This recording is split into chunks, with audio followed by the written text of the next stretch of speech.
al-hijratu makna atau arti secara bahasa itu atarku, meninggalkan. Dalam sejarah hijrah itu terjadi dalam 2 periode. Pertama yang disebut dengan al-intiqalu min daril khaufi ila daril aman.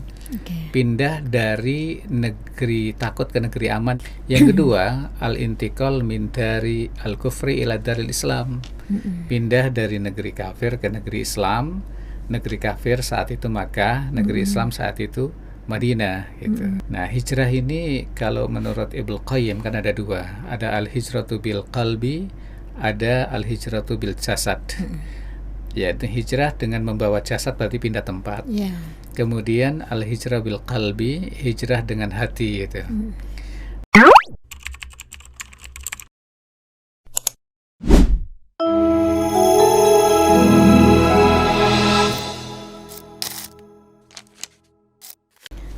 Assalamualaikum warahmatullahi wabarakatuh. Pemirsa, kembali berjumpa bersama LD Zone Time. Kali ini kami akan membahas mengenai 1 bulan yang paling mulia, yaitu bulan Muharram. Yang mana bulan ini adalah disebut oleh Allah sebagai Syahrullah, salah satu bulan miliknya Allah. Apa saja amalan yang baik kita lakukan di bulan Muharram ini? Mari kita dengarkan penjelasan bersama Ustadz Ibadur Rahman. Assalamualaikum warahmatullahi wabarakatuh, Ustaz. Waalaikumsalam warahmatullahi wabarakatuh. Ya, alhamdulillah, Ustaz. Sehat afiat ya, Alhamdulillah, sehat walafiat. Dalam rangka menyambut 1 Muharram ini, Ustaz, tahun Hijriah, menyambut tahun baru Islam. Apa saja yang sebaiknya kita lakukan ya, Ustaz? Baik.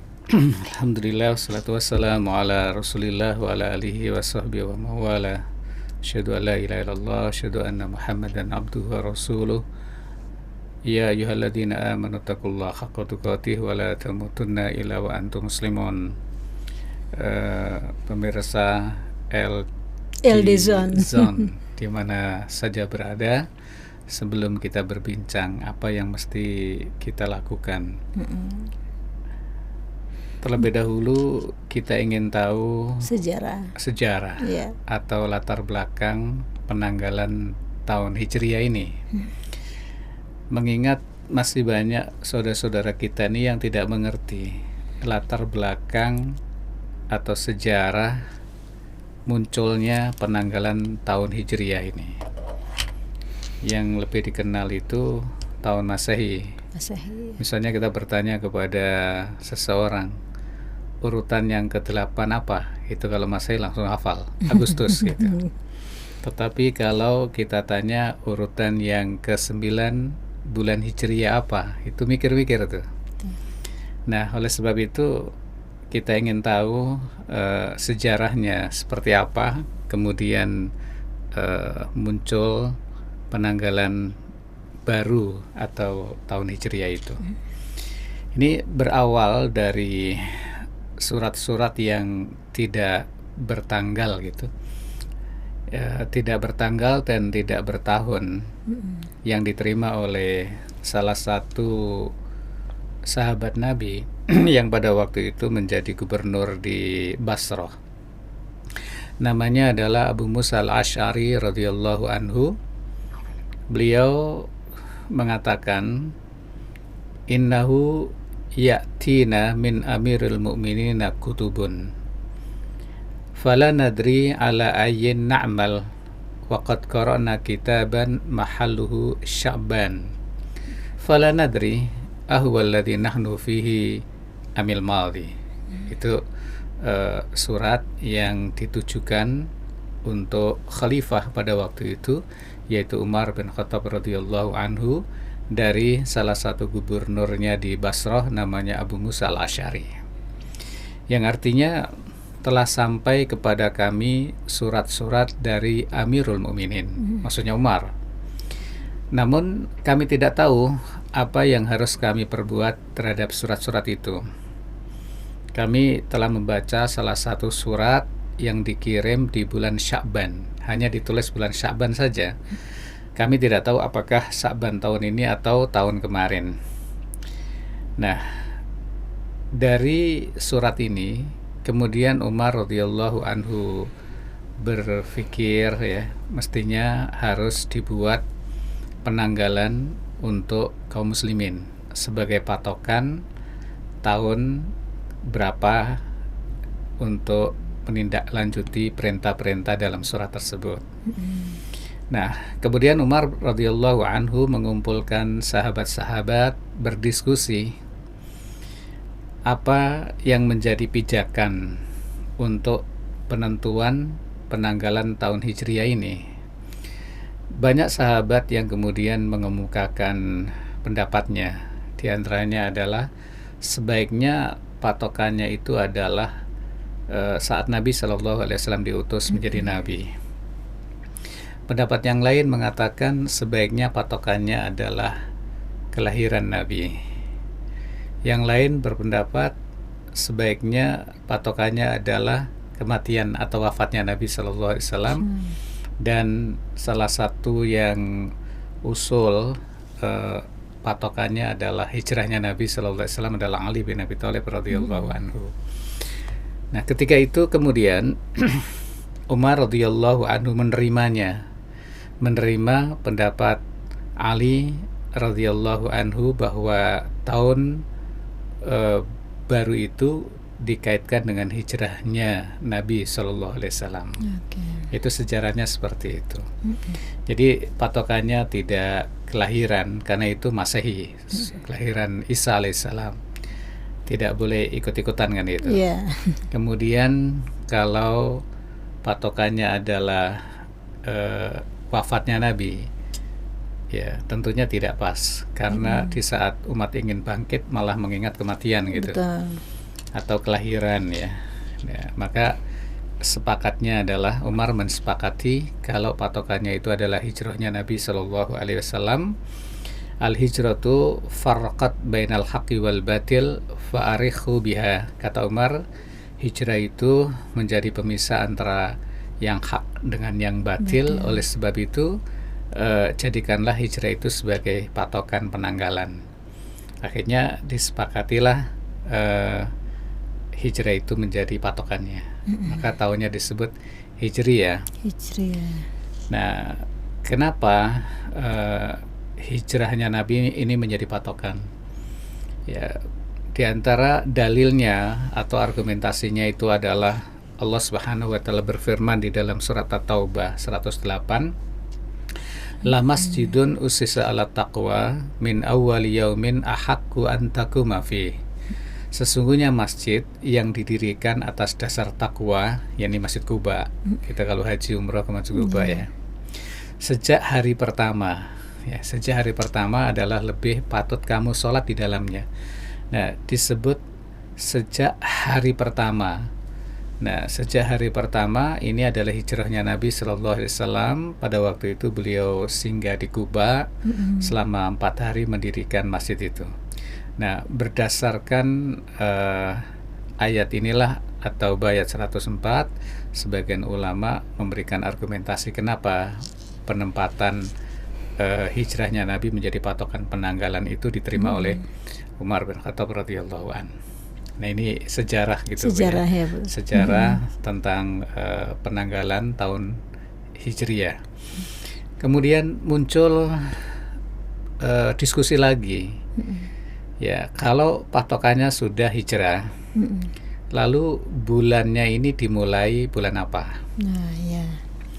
Kalau bulan Masehi kan Januari ya, tanggal Januari, Februari dan sebagainya. Pada waktu itu muncul beberapa usulan, di antaranya adalah bulan Hijriah itu dimulai bulan Ramadan. Di Ramadan menempati urutan yang pertama gitu. Nah, kemudian ada usulan yang lain dari Utsman bin Affan radhiyallahu anhu, kalau bulan pertama itu adalah bulan Muharram. Ya, akhirnya disepakati bulan Muharram. Kemudian sebagian ulama menganalisis kenapa bulan Muharram gitu. Karena sesungguhnya niat awal ingin hijrah itu ya terjadi pada bulan Muharram. Niatnya gitu. Awalannya ya. Ya, jadi niatnya bukan peristiwanya. Betul. Ya. Ya, di samping itu jamaah haji telah menunaikan ibadah haji, maka akan muncul semangat baru gitu. Kan biasanya orang menunaikan ibadah haji pulang kan memiliki semangat yang luar biasa, kembali suci, kembali ya kalau bersih, haji ya. kembali bersih, memiliki semangat hidup yang luar biasa, memiliki semangat berjuang yang luar biasa.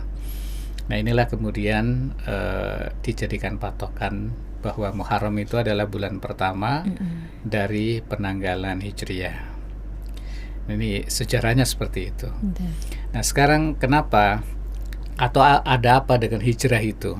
Jadi momen tahun baru Hijriah nanti 1 Muharram itu momen mengingatkan kita peristiwa hijrah-hijrah yang dialami oleh para sahabat Nabi Sallallahu Alaihi Wasallam dan juga hijrah yang dialami oleh Nabi sendiri.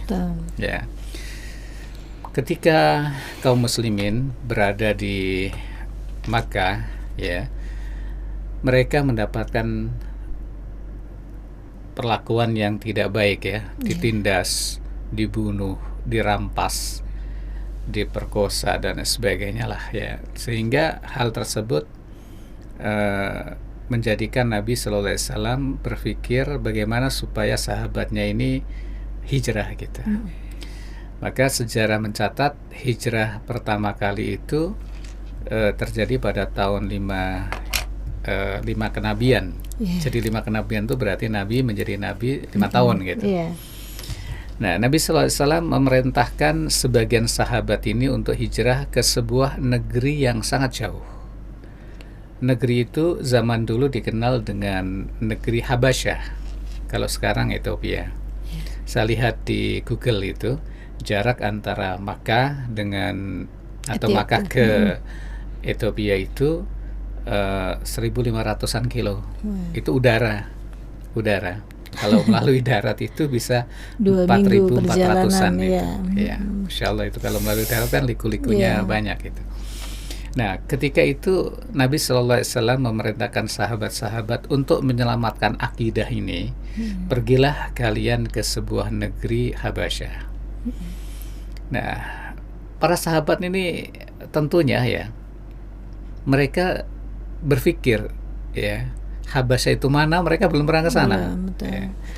Ya, ternyata Habasyah itu kan jauh sekali, dan mensikapi perintah Nabi ini tidak ada seorang sahabat pun yang protes gitu. Misalnya, ya Rasulullah, kenapa sih hijrahnya jauh-jauh gitu? Ya, dan tidak ada sahabat pun yang mengeluh dalam hal itu. Mereka sami'na wa ata'na. Mereka kami mendengar, kami mentaati. Gitu.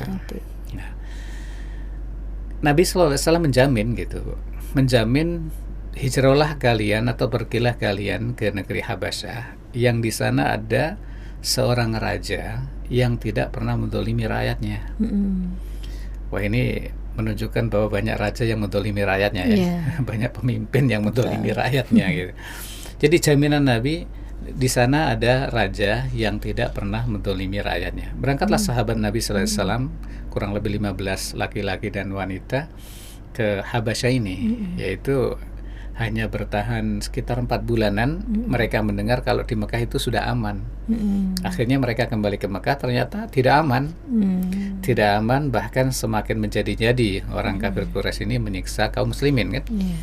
Nah, kemudian Nabi Sallallahu Alaihi Wasallam memerintahkan mereka lagi beberapa tahun berikutnya untuk berhijrah ke Habasyah lagi yang kedua. Nah, ini ada 101 orang lah ya. 80-an laki-laki, sisanya adalah kaum wanita, dan kedatangan mereka ini membawa buah yang sangat hebat itu, yang sangat besar buahnya. Ya, ini memang sejarahnya agak panjang, tapi kita singkat saja, yaitu samroh atau buah dari hijrah yang kedua ini, masuk Islamnya Raja Habasyah itu. Masya Allah, ya. Jadi memeluk Islam, rajanya bernama An-Najasyi, memeluk Islam. Dan peristiwa masuknya Islam Raja Najasyi ini diabadikan oleh Allah Subhanahu wa taala juga di dalam Al-Qur'an itu, surat Al-Maidah ya, ayat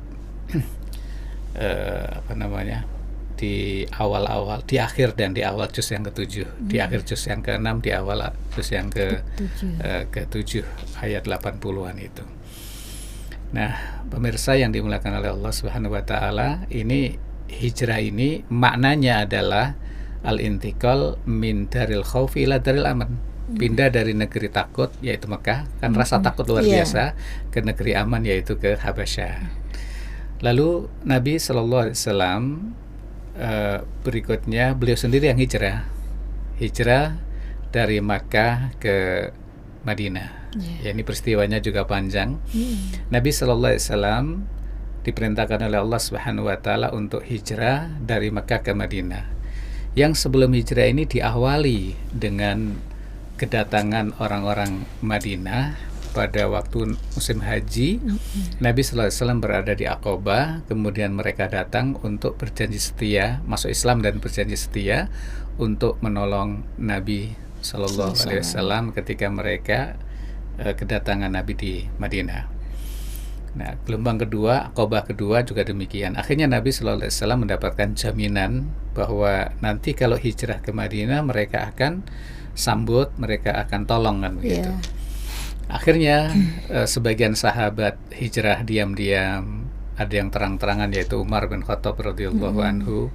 Seolah-olah dalam sejarah itu dilukiskan beliau terbuka, beliau terang-terangan, dan beliau mengatakan siapa yang ingin istrinya menjadi janda, anaknya menjadi yatim, tunggu saya di luar kota kan gitu, duel gitu.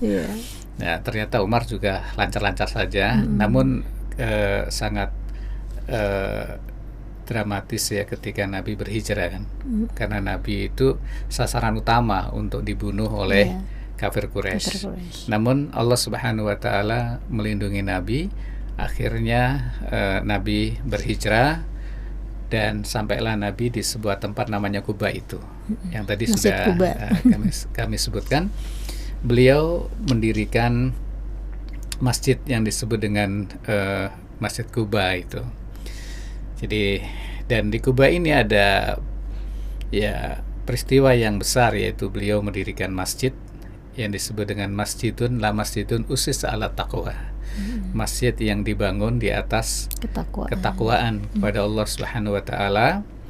Dan 4 hari Nabi di situ. Hari Senin, Selasa, Rabu, Kamis. Kemudian hari Jumat beliau berangkat menuju ke Madinah dan turunlah perintah sholat Jum'ah itu.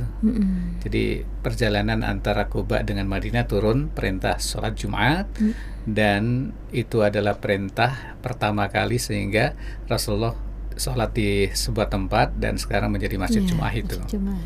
Sampailah Nabi Sallallahu Alaihi Wasallam di Madinah. Itu sekilas sejarah demikian gitu.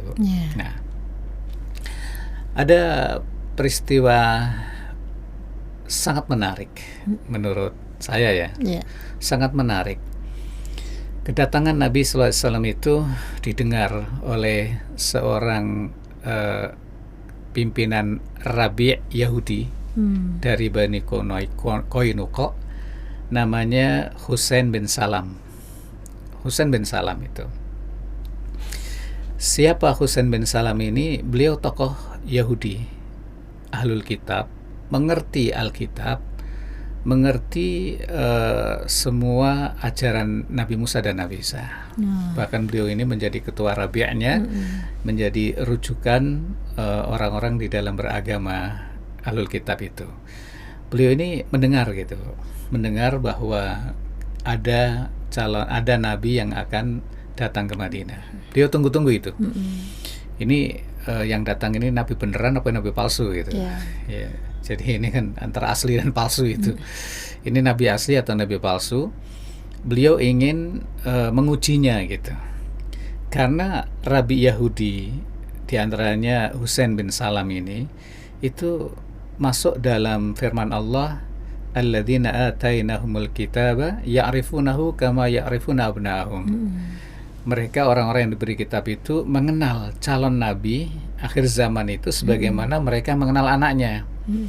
Orang tua mengenal anaknya, ciri-ciri kelahirannya, sifatnya, karakternya.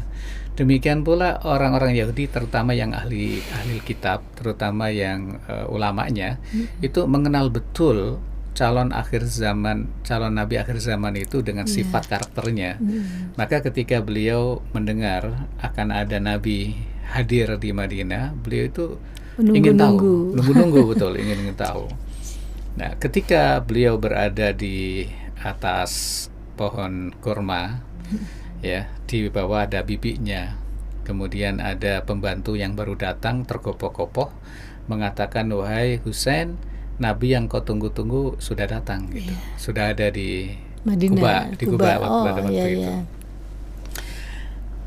Spontan dengan mungkin sangat gembira ya. Bertakbir itu. Mungkin ada rasa keyakinan bahwa ini Nabi yang ditunggu-tunggu. Yang ditunggu-tunggu ini. Tapi kan perlu bukti ya. Betul. Perlu bukti, pembuktiannya gimana nanti. Nah, ketika beliau mendengar Nabi sudah tiba di Madinah, dalam arti di Kuba, bertakbir ya, Allah Akbar ya. Bibinya yang di bawah menegur, wahai Husain, ucapan la ilaha illallah itu tidak pantas kecuali dalam rangka menyebut Musa.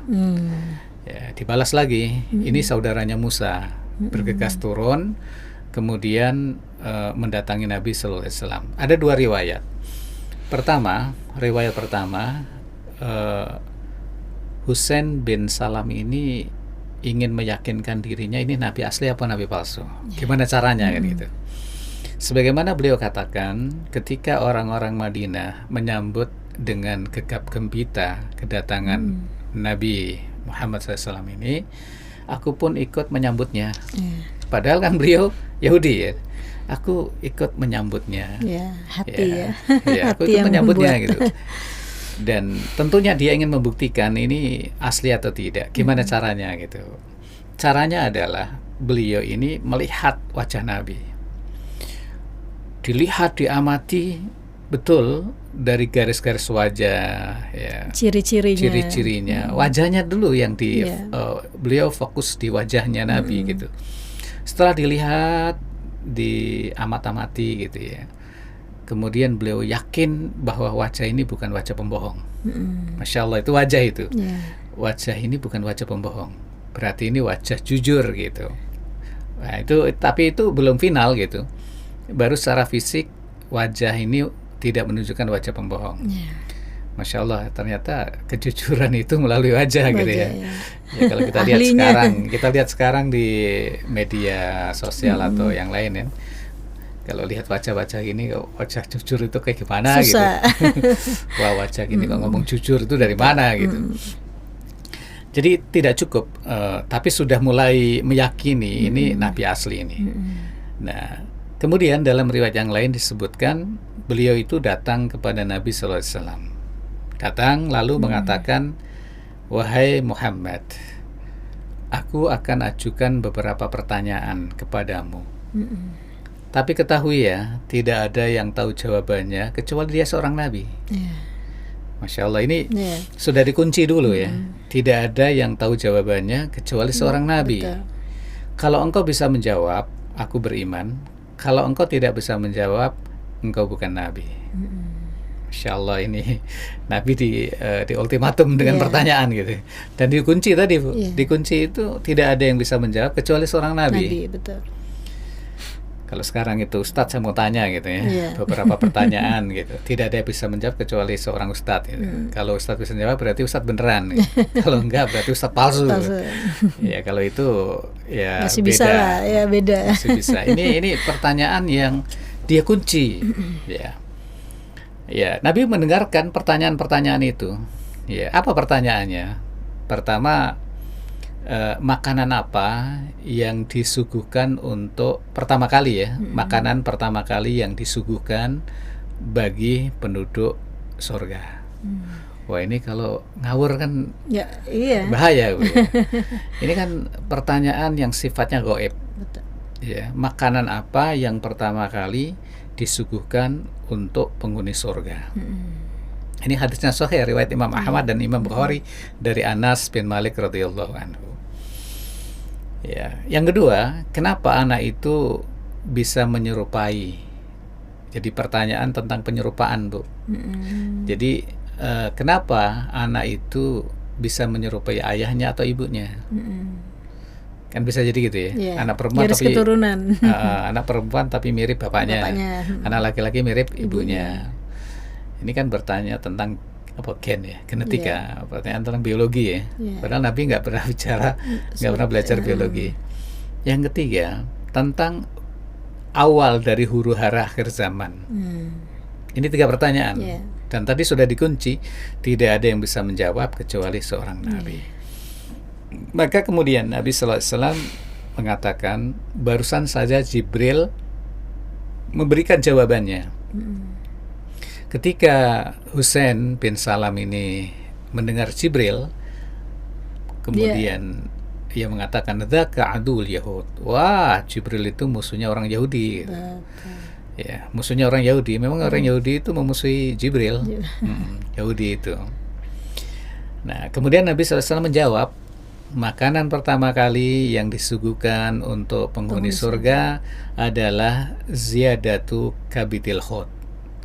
Ya, jadi hatinya ikan besar, tapi itu yang paling inti, yang paling enak gitu. Ziyadatu kabitil khut. Ada yang menerjemahkan apa namanya, hatinya ikan paus katanya kan. Hatinya ikan paus. Tapi itu bagian yang paling nikmat. Paling enak. Wallahu a'lam bishawab. Jadi itu pertama kali yang akan disuguhkan atau dinikmati oleh penghuni surga itu. Nah, kalau ini bukan jawaban bocoran dari Jibril, pasti akan ngawur kan? Iya. Misalnya kita sekarang bertanya kepada teman-teman kita lah, tahu nggak apa makanan pertama kali yang Penghuni surga. ya dinikmati atau disuguhkan untuk penghuni surga, pasti dia akan ngawur tuh. Iya. Kalau nggak baca riwayat ini pasti ngawur tuh, Bu. Mungkin sesuai dengan bayangan dan seleranya. Iya. Mungkin ada yang mengatakan nasi uduk atau Anggur atau apa yang lainnya. Macam, ya. Itu yang pertama. Yang pertama sudah terjawab. Yakni ziyadatu kabitil khut, artinya bagian hati ikan besar atau ikan paus lah ya, tapi yang paling nikmat. Yang kedua, kenapa anak itu bisa menyerupai ayah dan ibunya? Disebutkan oleh Nabi SAW, idza sabaqa ma'ur rajuli ma'al mar'ati dhahaba bisyibhi. Kalau air ayahnya mendahului air ibunya, maka anak itu seperti bapaknya, seperti ayahnya. Bahasanya air ya. Ini. Kemudian sebaliknya, idza dhahaba ma'ul mar'ati ma'ar rajuli dhahabat bisyibhi. Kalau air ibunya mendahului air ayahnya, maka anak nanti seperti ibunya. Itu yang kedua, terjawab. Dan itu bisa dibuktikan dengan ilmiah hari ini kaitannya dengan hal tersebut. Yang ketiga, kejadian pertama kali yang mengawali huru hara akhir zaman itu adalah api yang keluar dari belahan timur. Wallahu a'lam, ini api dari timur yang mana ya? Apakah dari Yaman atau dari mana? Wallahu a'lam. Intinya kemudian ketika Husain bin Salam ini mendengar jawaban-jawaban dari Nabi, langsung dia mengucapkan Islam. Langsung syahadah. Syahadu an la ilaha illallah, syahadu annaka Rasulullah. Kemudian namanya diganti oleh Nabi SAW menjadi Abdullah bin Salam. Nah, ini peristiwa awal-awal hijrahnya Nabi ketika masih berada di Kuba. Seorang rahib, tokoh rahib Yahudi memeluk Islam karena Rasulullah SAW bisa menjawab pertanyaan-pertanyaan tersebut. Baik, ini sekilas sejarah tentang hijrah tadi itu. Berarti rahib ini, Abdullah bin Salam ini sudah mengetahui dari Taurat dan ini kitab terdahulu ya, Ustaz ya. Betul ya. Jadi ada ciri-ciri yang akan disebutkan dalam kitab ini. Akan ada seorang nabi bla bla bla segala macam ya. Ya, betul. Alladzina utul kitab, alladzina atainahumul kitab, orang-orang yang kami beri kitab, ya. Ya'rifunahu kama ya'rifuna abna'ahum. Mereka mengenal nabi akhir zaman sebagaimana mereka mengenal anak-anak mereka sendiri. Ayah pasti mengenal anaknya, ibu pasti mengenal ciri-ciri anaknya. Nah, di samping itu, kedalaman ilmu Abdullah bin Salam ini tentang Taurat, tentang kitabnya gitu ya, itu sangat mendalam. Di samping itu mendapatkan pelajaran-pelajaran dari ulama-ulama sebelumnya. Ini ada hal-hal yang tidak mungkin diketahui kecuali oleh seorang nabi. Nah, di antaranya tadi itu berbicara makanan di surga itu kan, betul. kalau bukan tahu dari Allah kan nggak mungkin gitu. Betul. Nah, ada pertanyaan, kalau Abdullah bin Salam sudah mengunci, tidak ada yang tahu jawabannya kecuali seorang nabi, apakah beliau juga seorang nabi gitu? Ya, betul. Pertanyaannya tidak, ya. Jawabannya tidak. Beliau bukan seorang nabi, tetapi beliau adalah orang yang sangat paham terhadap kitabnya, sehingga beliau memiliki kesimpulan ini pasti tidak ada yang bisa jawab kecuali seorang nabi. Jadi beliau bukan seorang nabi ya, tetapi beliau adalah seorang rahib yang kemudian memeluk Islam dan akhirnya dipuji di dalam Al-Quran itu. Dipuji oleh Allah Subhanahu wa taala, laisu min ahlil kitab, ya. Ahlul kitab itu nggak sama jahatnya. Ada yang baik-baik kok, seperti Abdullah bin Salam gitu kan. Ya, seperti itu. Ya, kita berharap apa yang terjadi saat ini, ya peperangan ya, ya semua berhubungan dengan masyarakat Yahudi, Islam ya, dan lain-lain. Semoga kembali damai dunia. Harapannya begitu. Harapannya. Ya baik, Sat, mengenai hijrah ini, secara harafiah bisa disampaikan pengertian dari hijrah, kemudian keutamaannya. Iya. Hijrah itu dari bahasa Arab, Bu ya. Iya. Sebetulnya al-hijratu gitu ya. Al-hijratu makna atau arti secara bahasa itu atarku, meninggalkan. Meninggalkan. Kemudian dalam sejarah hijrah itu terjadi dalam 2 periode. Pertama yang disebut dengan al-intiqalu min daril khaufi ila daril aman. Pindah dari negeri takut ke negeri aman yang tadi sudah saya kisahkan, mengenai hijrahnya sahabat dari Mekah ke Habasyah atau ke Ethiopia. Yang kedua, al-intiqal min dari al-kufri ila daril Islam. Pindah dari negeri kafir ke negeri Islam. Negeri kafir saat itu Makkah, negeri Islam saat itu Madinah gitu. Dua-dua hijrah ini perpindahan berarti ya, perpindahan. Nah, perpindahan itu secara fisik, ya secara fisik memang pindah gitu. Nah, tetapi yang sekarang ini apakah mesti kita hijrah pindah gitu? Ya, apa harus pindah secara fisik? Artinya mutlak harus pindah secara fisik atau bagaimana gitu? Nah, hijrah ini kalau menurut Ibnu Qayyim kan ada 2, ada al-hijratu bil qalbi, ada al-hijratu bil jasad. Yaitu hijrah dengan membawa jasad berarti pindah tempat. Kemudian al-hijrah bil qalbi, hijrah dengan hati gitu. Nah, di zaman seperti sekarang ini gitu. Sekarang ini hijrahnya apakah mesti pindah tempat gitu? Ya. Sebetulnya kalau memang betul-betul kita berada di lingkungan yang sangat tidak memungkinkan kita, tidak memungkinkan untuk menjalankan agama, ya mau nggak mau juga harus pindah tempat kan. Tetapi yang lebih dari itu hijrahnya secara maknawi, ya maknawi itu non fisik ya, selaras sejalan dengan sabda Nabi Sallallahu Alaihi Wasallam, al-muhajir man hajara manahallahu anhu. Disebut muhajir, orang yang hijrah itu adalah orang yang meninggalkan apa saja yang dilarang oleh Allah Subhanahu wa taala. Jadi misalnya kita menghadapi tahun baru Hijriah, 1 Muharram 1448 Hijriah nanti, itu yang penting ada tekad kita untuk berhijrah, ya, tidak untuk dirarayakan ya sebetulnya, apalagi kemudian punya keyakinan-keyakinan yang tidak jelas. Tetapi untuk hijrah secara maknawi, meninggalkan segala sesuatu yang dilarang oleh Allah Subhanahu wa taala. Ya sekarang juga harus meninggalkan. Betul. Tetapi semangat hijrah memperbaiki diri itu tentunya terinspirasi dari hijrahnya ya, atau tahun baru Hijriah Tahun ini. Hijriah, ya. Ya, seperti itu. Apalagi tahun Hijriah itu kan tahun kita. Iya.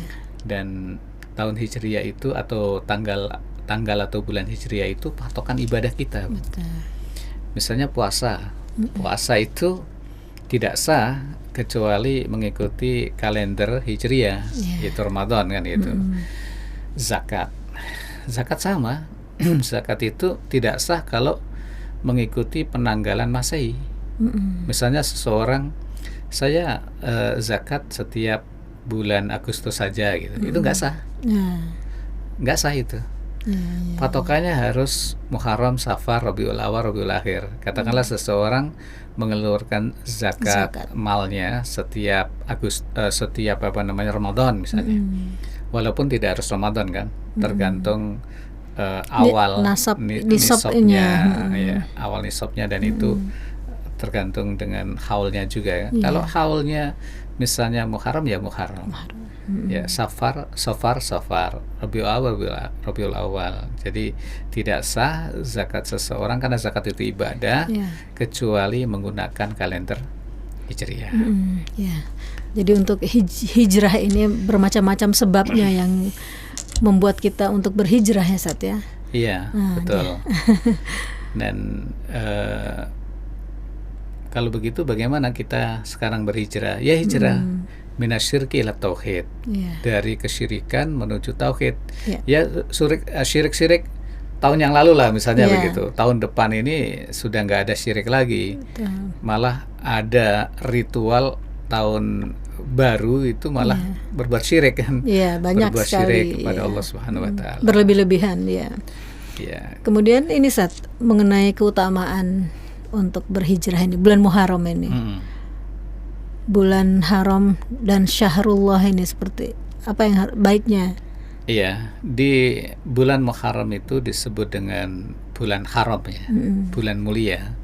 Di Al-Quran itu disebutkan Allah Subhanahu wa taala memiliki 12 bulan.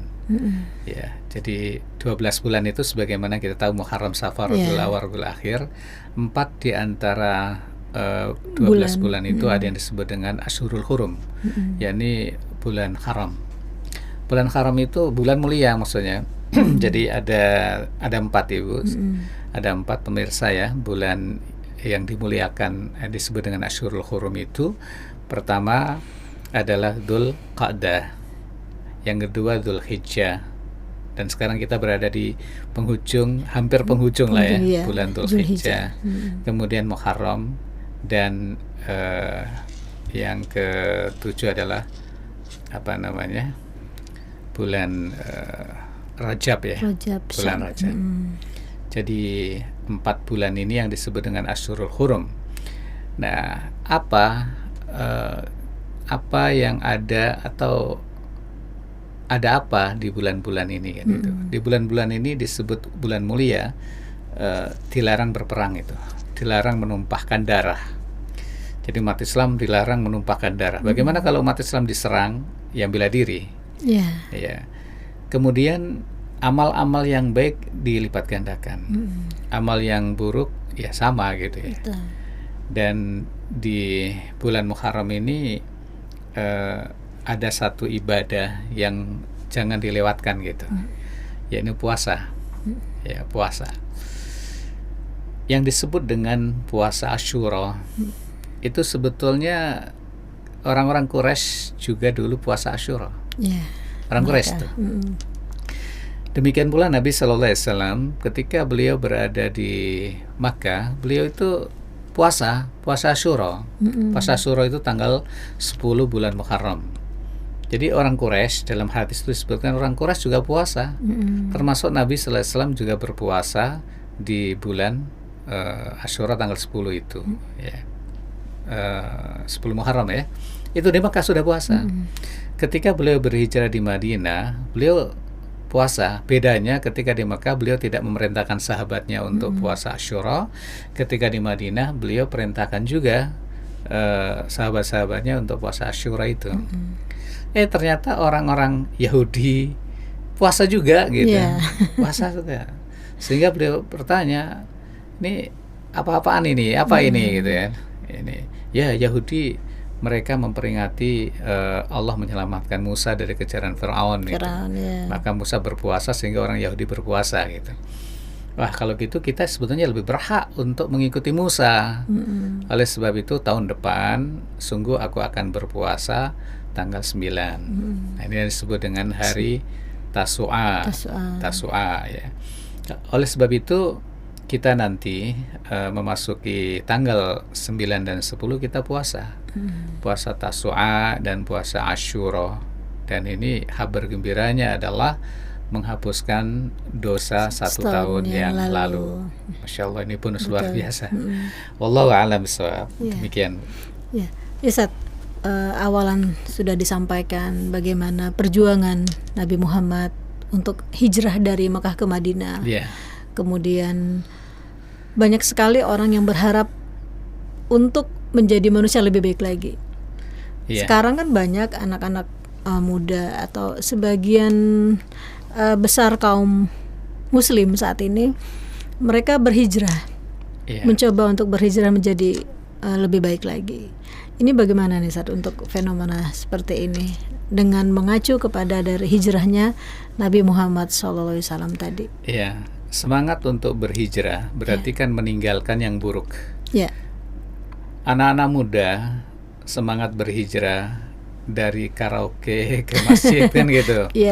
Dari nongkrong-nongkrong ke masjid taklim. Ini luar biasa semangat hijrah itu. Dan perlu istiqomah gitu. Perlu istiqomah. Dan ini fenomena ini akan senantiasa terjadi dari zaman ke zaman. Dan ini menggembirakan. Bukankah tadi sudah saya sebutkan hadis Nabi SAW, orang yang berhijrah itu tidak harus pindah tempat, tetapi orang yang berhijrah yang disebut dengan muhajir itu adalah meninggalkan segala sesuatu yang dilarang oleh Allah Subhanahu wa taala. Ketika seseorang selama ini bergelut dalam riba misalnya, dalam riba, makan riba, minum riba, pakaiannya riba, kenyang dengan harta riba, dia tinggalkan semua. Dia tinggalkan semua yang riba-riba itu, kemudian dia mencari yang halal, berarti dia muhajir. Yang sebelumnya bergelimang maksiat, kemudian taat, dia berhijrah. Yang sebelumnya syirik, ya dikit-dikit ke dukun gitu kan, ingin kaya datang ke gunung A, gunung B, ya ditinggalkan semua, sekarang datang ke Allah bertaubat, itu hijrah gitu. Jadi kita bersyukur kepada Allah Subhanahu wa taala, termasuk hijrahnya rumah tangga yang sebelumnya dibangun hanya berdasarkan cinta semata, sekarang berdasarkan cahaya Allah Subhanahu wa taala. Itu hijrah juga. Gitu. Jadi macam-macam hijrah itu banyak sekali Ustaz ya. Macamnya banyak. Banyak. Dan kemudian untuk hijrah menjadi orang yang lebih baik itu besar sekali godaannya. Tantangannya, rintangannya luar biasa. Tantangannya, maka perlu tidak sekedar semangat hijrah, tapi semangat untuk menuntut ilmu. Karena dengan ilmu itulah dia terbimbing.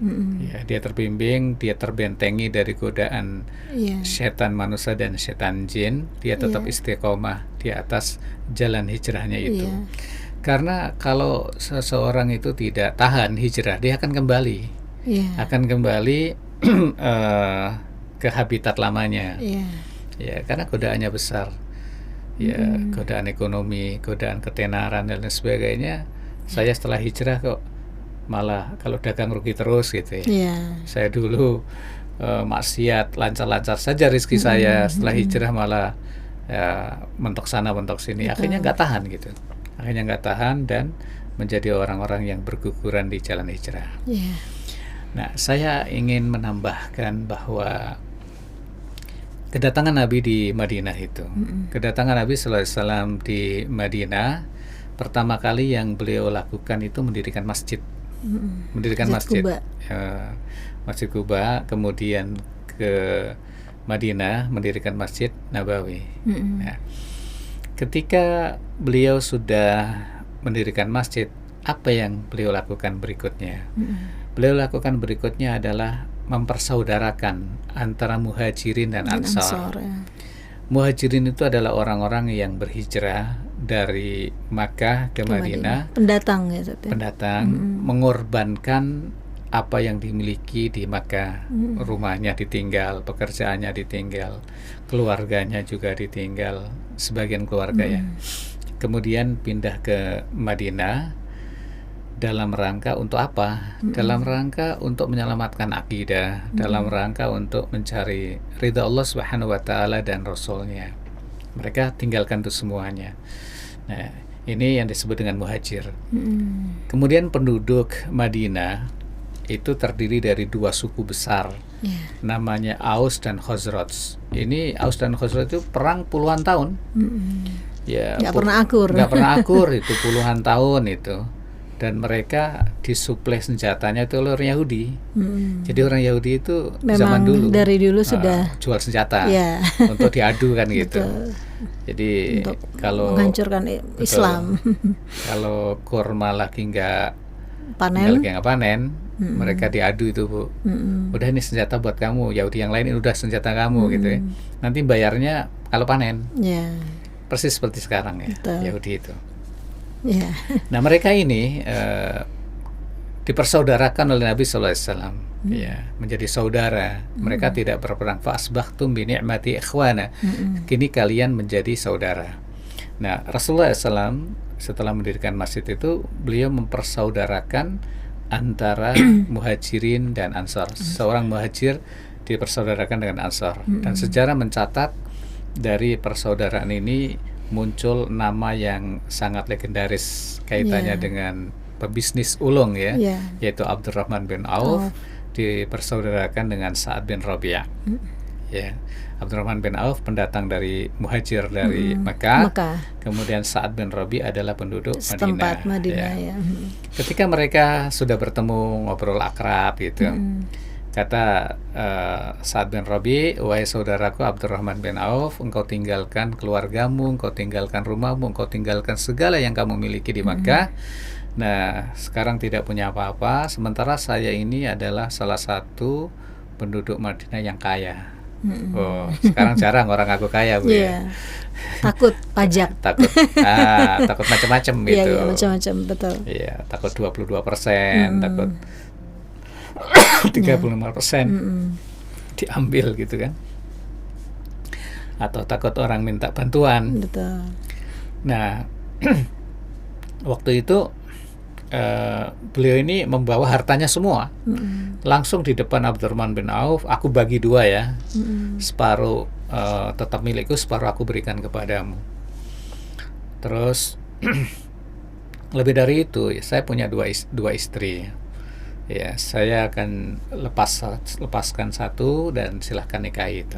Kalau selesai idahnya ya, rumahku tingkat 2, tinggal pilih aja mana yang atas mana yang bawah gitu. Ternyata Abdurrahman bin Auf menolak tawaran itu dan mendoakan barakallahu fi malika wa ahlika. Semoga Allah memberikan barokah kepada hartamu dan keluargamu. Tapi kita bisnis saja, tunjukkan di mana pasar.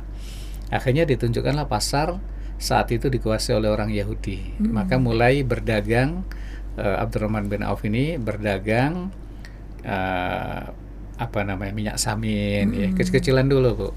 Ya, kecil-kecilan dulu pemirsa ya. Kemudian pelan-pelan berkembang. Dalam waktu singkat ya, pasar Yahudi gulung tikar dan berkembanglah pasar yang dibangun oleh Abdurrahman bin Auf.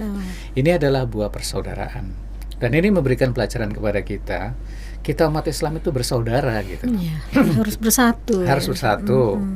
Kalau berpecah itu yang senang musuh Islam. Ya. Kita ini kita bersaudara. Syahadat kita sama, la ilaha illallah Muhammad Rasulullah. Kitab kita Al-Quran, sunnah kita sunnah Nabi kita juga Nabi Muhammad SAW. Kiblat kita juga Ka'bah, salat kita juga 5 waktu. Kita juga mencintai Rasulullah dan ahlul baitnya, kita mencintai para sahabatnya, ya kan, kita mencintai kaum muslimin. Alasan apa kemudian kita saling berantem gitu ya? Alasan apa kita tidak bersaudara? Ya kan? Tidak akur. Bukankah Allah berfirman, innamal mu'minuna ikhwah, sesungguhnya orang-orang mukmin itu bersaudara. Jadi kita berharap mulai Tahun apa baru. namanya tahun baru Hijriah Hijrah nanti itu ini, tanggalkan ego masing-masing, kita bersaudarakan Allah Subhanahu Wa Taala, dan berharap memohon melalui podcast Eldizon. ini umat Islam menyadari bahwa mereka adalah Amin, bersaudara. amin, Ya Rabbal Alamin. amin, ya Rabbal Alamin. Ya, penjelasan yang sangat luar biasa ya, Sat, dari awal sampai akhir tadi. Ini mengenai hijrah, makna hijrah untuk di zaman sekarang nih, seperti apa? Ya, hijrah di zaman sekarang ini tadi itu, Bu, meninggalkan segala sesuatu yang dilarang oleh Allah Subhanahu Wa Taala. Hijrah dari syirik ke tauhid, hijrah dari haram ke yang halal, hijrah dari maksiat ke taat, hijrah dari tatanan ekonomi yang sekuler, yang tidak mengenal halal menjadi halal. Ya, jadi prinsipnya macam-macam hijrah di zaman sekarang itu banyak sekali, tergantung situasi kondisi seseorang. Kalau seseorang selama ini tidak pernah sholat, hijrahlah menjadi ahli sholat. Selama ini orang itu tidak berzakat, ya pelit gitu, berzakatlah. Jadi tinggalkan segala sesuatu yang dilarang oleh Allah, laksanakan apa yang dilarang Allah. Itu hijrah di zaman sekarang. Anak-anak muda berhijrah, oh iya, ya dari pacaran Harus. menuju nikah gitu kan. Iya. Jadi kalau masih pacaran terus itu belum hijrah namanya. Kalau masih maksiat terus belum hijrah. Kalau masih makan riba, setiap hari makan riba, itu tidak hijrah namanya. Jadi makna hijrah di zaman sekarang ini hijrah secara maknawi ya, meninggalkan segala sesuatu yang dilarang oleh Allah Subhanahu Wa Taala. Iya. Tertarik dengan ini tadi, Sat. Pertanyaan Robiah tadi untuk Nabi Muhammad, apabila benar engkau seorang nabi. Nah, itu pertanyaan yang kedua itu mengenai gen. Iya. Apabila dia laki-laki bagaimana dan mirip bapak ibunya itu bagaimana. Nah, itu secara singkatnya simple ya, Sat, ya, untuk mengetahui kok bisa mirip bapaknya ya, ini anak. Betul. Ternyata kalau zaman sekarang penelitiannya begitu panjang, berpuluh-puluh tahun baru bisa menemukan jawaban sebabnya. Padahal Rasulullah ketika ditanyakan seperti itu hanya menjawab apabila airnya itu duluan bapaknya mirip bapaknya, ya kan, kalau ibunya mirip ibunya. Begitu simpel gitu, Sat, ya. Itu menjadi kalau sekarang penelitiannya sangat luar biasa, yang mau punya anak laki-laki harus begini, begitu, seperti itu. Iya. Kita tahu bahwa di zaman Nabi disebut teknologi canggih belum ditemukan. Iya, itu. Ya. Tidak ada penelitian, tidak ada laboratorium, tidak ada sekarang ini untuk mengetahui alat-alat atau apapun canggih. lah. Tidak ada gitu. Ada. Tetapi kita yakin seyakin-yakinnya bahwa Nabi itu dibimbing oleh wahyu gitu. Ya, langsung dibimbing dari oleh Allah yang ya. menciptakan manusia. Betul. Ya, sehingga ketika pertanyaan itu yang diajukan bab genetika, bab biologi, itu Nabi kan tidak pernah belajar langsung itu. Ya, tapi Nabi diberitahu oleh malaikat Jibril, ya. Kemudian Nabi memberikan jawaban yang benar itu. Jadi kalau air laki-laki mendahului air perempuan, ini bisa yang ahli atau yang dokter kedokteran biasa. Kedokteran, silakan teliti gitu kan. Maka anaknya menyerupai laki-laki atau bapaknya kan gitu. Menyerupai di sini menyerupai apa? Ya, minimal wajahnya. Betul.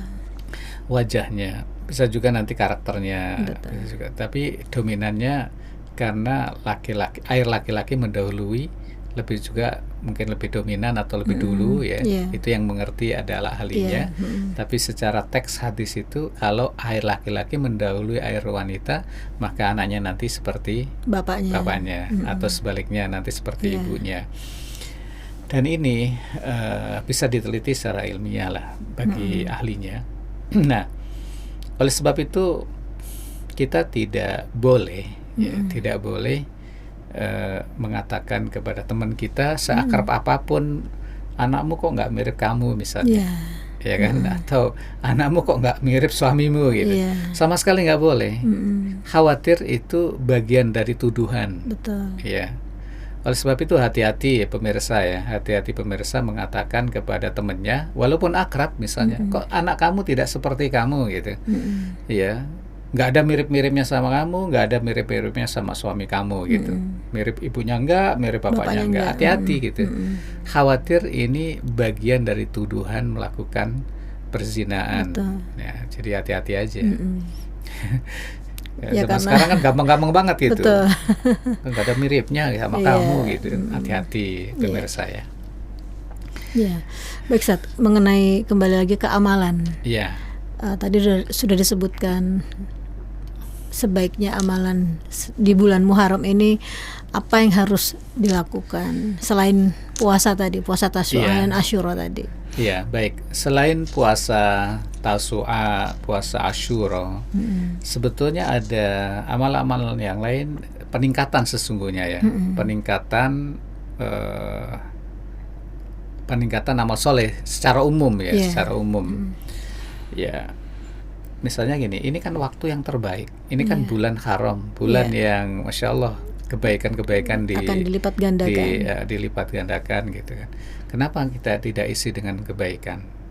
Ya, misalnya Ramadan, kenapa sih nggak kita isi dengan ibadah-ibadah yang maksimal gitu ya? Nah, demikian pula di bulan-bulan Muharram seperti Dzulqa'dah, Dzulhijjah, Muharram, dan nanti bulan Rajab gitu ya. Nah, di bulan ini, di bulan Muharram ini, ya, semangat hijrah tadi itu, maka selain puasa nanti tanggal 9-10 Muharram, tentunya kita meningkatkan ibadah-ibadah yang lain. Misalnya, ya, sholat tepat pada waktunya, yang biasanya sholatnya mepet-mepet waktu berikutnya, sholatnya asgrib ya, asar menjelang maghrib, atau subuhnya terlambat ya, dan sebagainya. Nah, sekarang coba tingkatkan sholat tepat pada waktunya. Ini kesempatan gitu untuk lebih semangat lagi gitu. Kemudian tilawatul Quran gitu. Yang bulan-bulan yang lainnya nggak semangat membaca Al-Quran, nah di bulan Muharram ini tingkatkan. Ya, sebetulnya di bulan-bulan haram pada umumnya itu tingkatkan ya, untuk meningkatkan bacaan Al-Qur'annya. Ya, jangan berhenti hanya 2 ayat 3 ayat ya, tingkatkan 1 lembar 2 lembar. Yang sudah terbiasa pertahankan, yang sudah terbiasa juz 1 juz misalnya ya pertahankan, yang biasa setengah juz dipertahankan atau ditingkatkan bahkan gitu. Jadi amal soleh pada umumnya, yang tidak pernah qiyamul lail, ayo qiyamul lail, yang sedekahnya recehan tingkatin lagi. Jadi semangat untuk seperti itu kita tingkatkan gitu. Dan tentunya tidak hanya bulan Muharram ya, bulan-bulan yang lain.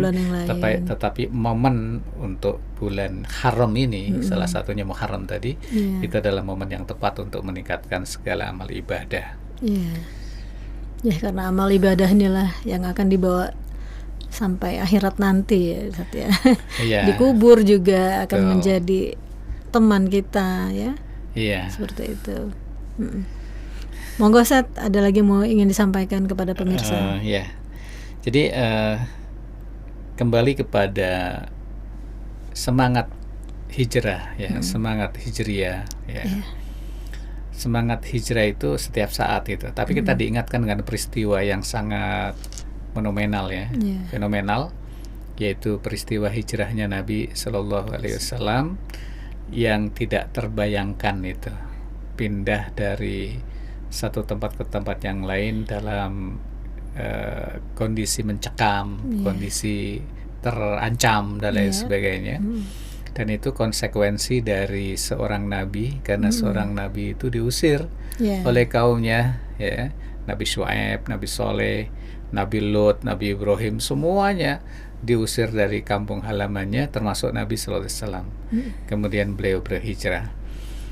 Kita dibanding para sahabat Nabi nggak ada apa-apanya, nggak ada apa-apanya. Mereka sudah mengorbankan harta, mengorbankan Bahkan nyawa, nyawa li'ilai kalimatillah azza wa jalla, demi tegaknya kalimat Allah Subhanahu wa taala di muka bumi ini. Nah, kalau kita mengklaim diri kita ini cinta Rasulullah dan cinta para sahabat, ya mestinya kita hijrah sebagaimana mereka hijrah dalam pengertian menjaga akidah kita, ya, keimanan kita, ya, untuk supaya kita menjadi orang-orang yang istiqomah gitu. Dan pemirsa yang dimuliakan oleh Allah Subhanahu wa taala, hijrah ini termasuk harus karena Allah ya. Jadi kalau ada anak muda yang karena ya, anak muda yang ini apa namanya, yang biasanya nongkrong kok sekarang datang ke masjid taklim, anak-anak muda atau anak-anak yang sudah tidak muda lagi, orang-orang tua yang biasanya ya melakukan pelanggaran hukum Islam, tinggalkan, kembali kepada taat kepada Allah Subhanahu wa taala. Ini niatnya harus karena Allah. Nggak bisa ikut tren-trenan aja. Takutnya hijrah ikut ngetren gitu. Iya. Wah, teman-teman saya ke masjid, ikut ke masjid. Wah, teman saya ke kafe. Ya. Jadi nggak boleh ikut tren itu. Harus karena Allah Subhanahu wa taala.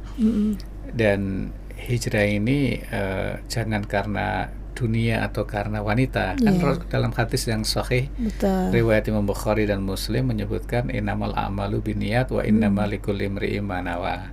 Faman kanat hijratuhu ilallah wa rasulih fa hijratuhu ilallahi wa rasulih. Wa man kanat hijratuhu lidunya yusibuha aw imra'atin yankihuha fa hijratuhu ila ma hajara ilaihi. Sesungguhnya amal-amal itu tergantung niatnya, dan setiap orang mendapatkan apa yang ia niatkan. Langsung dikasih contoh hijrah gitu. Barang siapa yang hijrahnya untuk Allah dan Rasulnya, ia mendapatkan itu, mendapatkan ridha Allah dan Rasulnya. Ya, barang siapa yang hijrahnya karena dunia, ingin diraihnya, barangkali nanti di sana dagangnya lebih enak, nanti di sana dapat sawah, dapat ini, dapat itu, atau karena wanita yang ingin dinikahinya, yaitu yang dia dapatkan. Rasulullah sebutkan di situ dunia dan wanita, karena bisa jadi di kemudian hari itu ada orang-orang yang hijrah karena itu, karena dunia atau karena wanita. Nah, dulu ada seorang laki-laki yang sudah khidbah. Khidbah itu artinya melamar ya. Sudah melamar seorang wanita namanya Ummi Qais. Ummi Qais tuh. Nah, laki-laki ini sebetulnya nggak ada niat hijrah. Ternyata Ummi Qais itu hijrah gitu.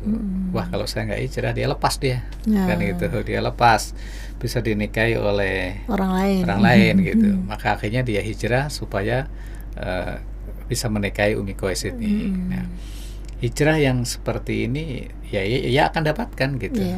Maka dikenal dengan muhajir Ummi Qais kan. Dia berhijrah untuk mendapatkan si Ummi Qais kan gitu. Nah, sekarang hijrah karena dunia, hijrah karena harta atau apa atau yang lainnya. Misalnya, sekarang masa sulit, ekonomi sulit, dan lain sebagainya. Kok teman saya bisnis yang berbau-bau Islam kok laris sih gitu kan? Terus ikut-ikutan gitu kan, tapi niatnya bukan karena Allah kan, ya dia akan dapatkan itu aja. Ya, bisnis pakai label Islam deh, nanti untungnya banyak, untungnya ini. Kalau bukan karena Allah, ya dia akan dapatkan itu aja.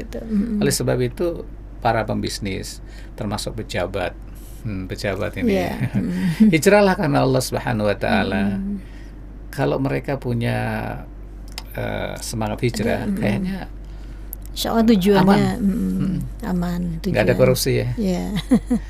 Ya itu yang mesti dipahami. Ustaz, mengenai rezeki. Boleh ya agak berbelok sedikit. Tapi tetap berhubungan ini. Dengan kondisi sekarang negara kita yang masih nilai rupiah bergantung ke dolar, itu kan cukup signifikan kenaikannya, 18 ribuan sampai sekarang. Banyak sekali saudara-saudara kita yang mengeluh, kemudian merasa, aduh bagaimana ya kehidupanku akan datang, bagaimana ya dengan rupiah saat ini. apakah yang harus kita lakukan untuk menguatkan diri kita sendiri nih saat dengan kondisi ekonomi negara kita yang seperti ini? Iya. Tentunya kan bukan negara kita saja yang mengalami hal seperti ini ya. Iya. Mm-mm. Gonjang-ganjing, Ya, gonjang-ganjing mata uang, kayak orang kesurupan gitu Bu ya. Ya. Mm-mm. Nggak kokoh, nggak Betul. tetap. Ini karena riba sebetulnya. Ya. Alladzina ya'kuluna riba la yakumuna illa kama yakumul ladzi yatakhabbathu asyaitanu minal mas. Dzalika bi annahum qalu innamal bai'u mithlu riba wa halallahu al-bai'a wa harrama riba. Orang-orang yang makan harta riba itu nanti mereka tidak bisa bangkit dari kuburannya kecuali dalam sempoyongan seperti seperti kena Mabok ya. tekanan orang gila gitu, Iya. mabok gitu. Sempoyongan. Jadi orang yang makan riba itu sempoyongan sesungguhnya.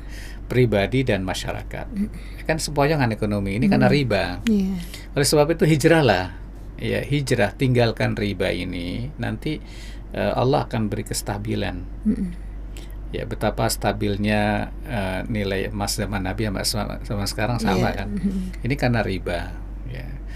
Ya, membuat goyang gitu. Nah, sementara kita bagaimana mensikapinya? Kita mestinya seyakin-yakinnya bahwa yang memberi rizki di saat dolar 6.000 juga Allah, yang memberi rizki di saat dolar 9.000 juga Allah, yang memberi rizki di saat dolar 18.000 juga Allah. Pemberi rizkinya kan tetap Allah Subhanahu wa Ta'ala. Yang memberi rezeki tetap Allah walaupun dolar itu 25.000 misalnya ya kan diramal-ramal sampai 25. Mudah-mudahan tidak. Mudah-mudahan tidak. Jadi sebagai seorang yang yakin pada Allah Subhanahu wa Ta'ala, yakinlah bahwa pemberi rezeki tetap Allah. Kondisi bisa berbeda, tapi kita harus yakin yang berikan rezeki adalah Allah Subhanahu wa Ta'ala. Di samping itu bertaubat tadi, hijrah dari riba. Ya, kemudian yakin bahwa yang memberi rezeki adalah Allah Subhanahu wa Ta'ala. Di samping sebagai manusia akan tetap berusaha untuk mencari yang halal, berusaha untuk sabar, karena kan ujiannya jelas fisarra wa dharra ya. Di kadang senang, kadang susah, kadang lapang, kadang sempit. Ini kan memang ujian dari Allah Subhanahu wa Ta'ala, dan itu sudah pasti akan dialami setiap belawunna fi amwalikum wa anfusikum. Kalian pasti akan diuji harta dan jiwa kalian. Harta diuji dikurangi oleh Allah. Ya kan, yang biasanya beras harganya sekian menjadi naik kan dikurangi itu. Diuji jiwanya, diuji satu persatu dari keluarga kita meninggal. Itu kan dari ujian yang Allah berikan kepada hamba-hambanya. Jadi menjawab Allah alam ya. Jadi yang jelas kita tetap yakin Ar-Razzaq itu adalah Allah Subhanahu wa Ta'ala. Kita kecil dulu Ar-Razzaqnya tetap Allah, kita dewasa juga Razzaqnya juga Allah, nanti kita sepuh juga Razzaqnya Allah. Ekonomi dulu pas-pasan juga Allah yang berikan rezeki, ekonomi meningkat juga Allah juga yang memberi rezeki. Jadi kita tetap harus yakin, menumbuhkan keyakinan Ar-Razzaq adalah Allah Subhanahu wa Ta'ala. Ya, yang memberi rezeki bukan negara, yang memberikan rezeki bukan pemerintah, yang memberikan rezeki Ar-Razzaq adalah Allah Subhanahu wa Ta'ala. Sehingga kita keluhkan, utarakan ya seluruh yang kita hadapi ini kepada Allah Subhanahu wa Ta'ala. Wallahu a'lam bishawab. Insyaallah ya. Ya baik Ustaz, selesai sudah bincang-bincang kita mengenai bulan Muharram ini. Semoga kita berharap apa yang disampaikan ini menjadi manfaat untuk semua yang menyaksikan ataupun terutama untuk diri kita sendiri. Seperti itu. Berharap dengan kita membahas tentang penanggalan baru Islam Hijriyah ini mengingatkan hijrahnya Nabi, dan kita juga patut untuk berhijrah. Kata kuncinya, marilah kita berhijrah menuju ridha Allah Subhanahu wa Ta'ala. Mari kita sambut Muharram dengan hati yang baru, dengan azam yang kuat, dan berhijrah sesungguhnya. Semoga Allah meridhoi kita. Assalamualaikum warahmatullahi wabarakatuh.